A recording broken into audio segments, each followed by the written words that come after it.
Mouthy will be showing you a surprise. So please watch part 1 before viewing this bizarre conclusion, or else you risk being confused. Enjoy.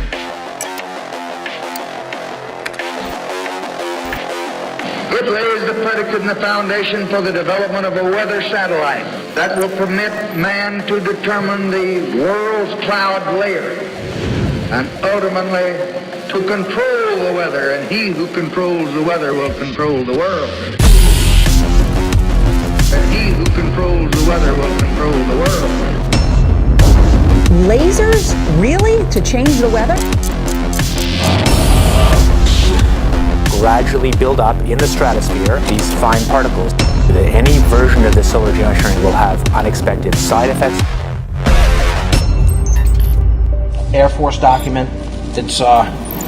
It's called Owning the Weather 2025. It's actually from the Air Force, which I know that when we go through committees, we always like to have facts that we can research and government data.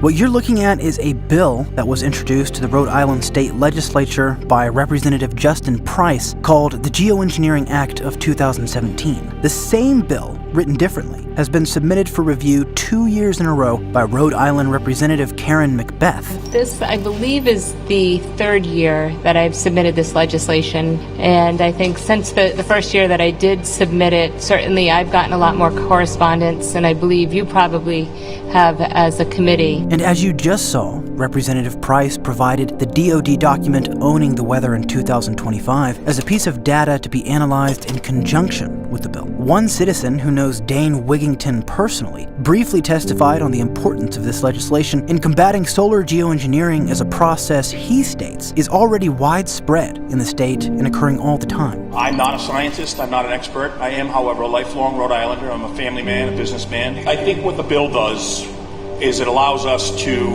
kind of keep track of what's going on. It forces whoever is doing this, because we don't have a clear understanding of, the parties involved, that they have to get permission. I mean, Rhode Island is a sovereign republic within the United States of America. They can't just spray, stuff in the sky over our heads.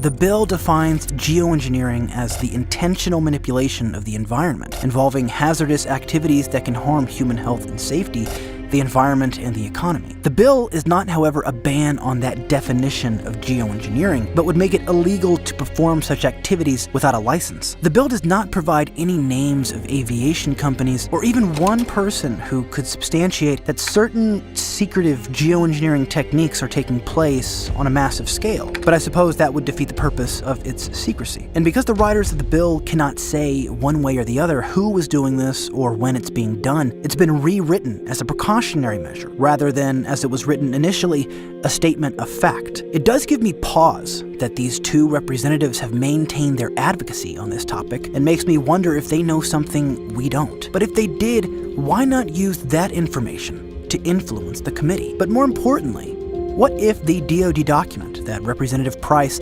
brought to the committee, the one that outlines the ambitions of owning the weather in 2025, was actually disinformation?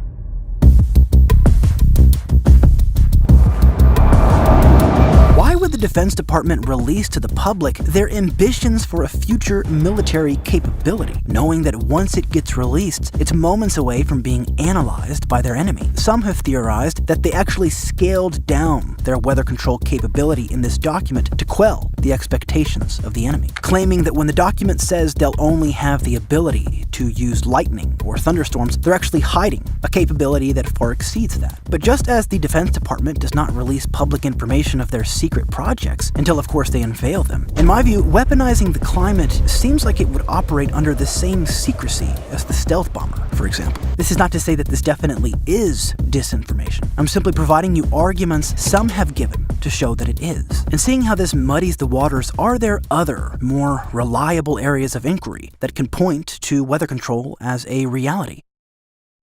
Maybe.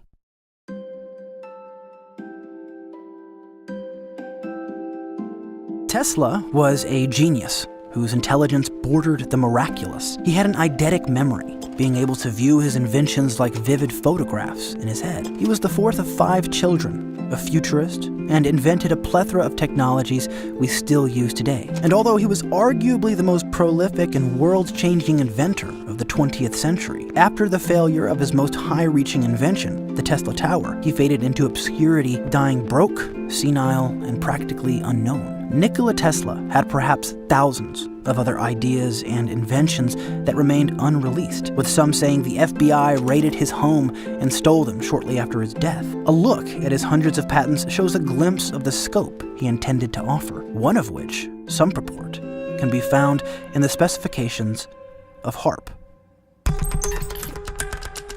In 1912, Tesla envisioned a way to tame the sky, making the atmosphere glow. He developed alternating current, high-frequency radio technology, and attempted to create, quote, free energy, experimenting with both high and low frequencies and electromagnetic waves, with one stated intent being to manipulate the weather and to create shields around the Earth to protect us from missiles, going as far as to say he knew how to split the Earth in 2. And in 1985, Bernard Eastland applied for patents that could make some of these ideas real, and over the span of 7 years was granted 3 for a project that was just like HAARP, only much larger and more powerful. Picture holding your microwave oven in your hands with the door open.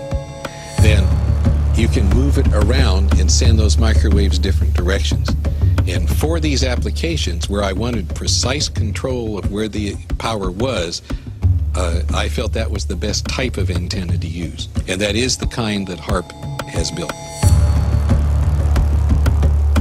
Under the control of the Atlantic Richfield Company, or ARCO, Eastland was to use a transmitter encompassing 160 square miles, powered by massive amounts of electricity that was generated using vast Alaskan natural gas reserves. To give you a feel for how much gas they asked me to find an application for, it was enough gas to produce all the electricity in the United States for a full year. There were some other ideas, both to modify weather and finally to lift a portion of the upper atmosphere further out into space. It is possible with a big beam to take a part of that upper atmosphere and push it out for it. HAARP officials deny any link to Eastland's patents, but a key detail suggests otherwise. While HAARP was still operated by the military, ARCO, who again was the holder of the Eastland patents, was the very contractor that built and managed HAARP, leading some to theorize that the military is done with HAARP because they've now moved on to Eastland's technology, and that this project is occurring in secret. But if that's the case, hiding a 160-mile HAARP-like facility would seem impossible, unless, of course, as some have theorized, they spread that capability across the planet.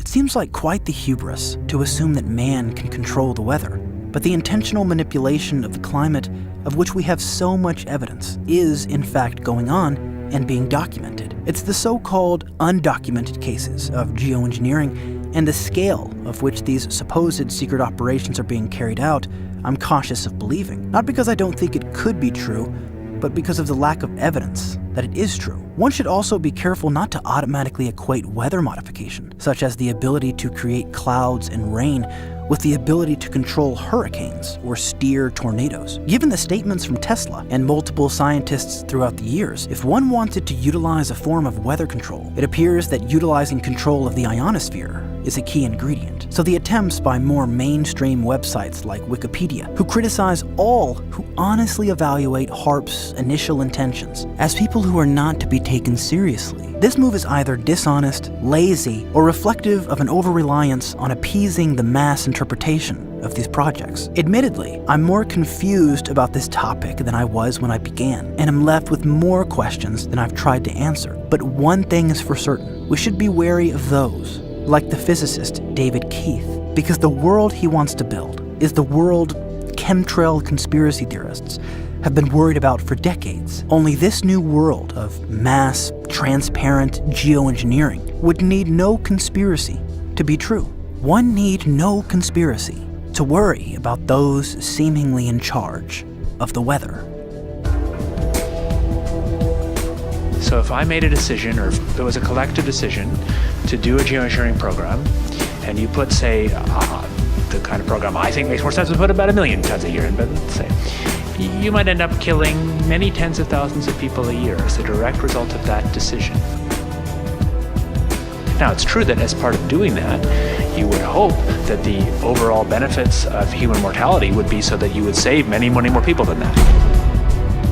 But the fact that you would save more people than you kill doesn't mean there's no moral impact of making a decision that directly kills people. Absolutely true that any version of the solar geoengineering will have unexpected side effects, I'm sure, problems, uncertainties. So you would gradually build up in the stratosphere these fine particles that would slowly reflect away at sunlight. You might end up killing many tens of thousands of people a year as a direct result of that decision.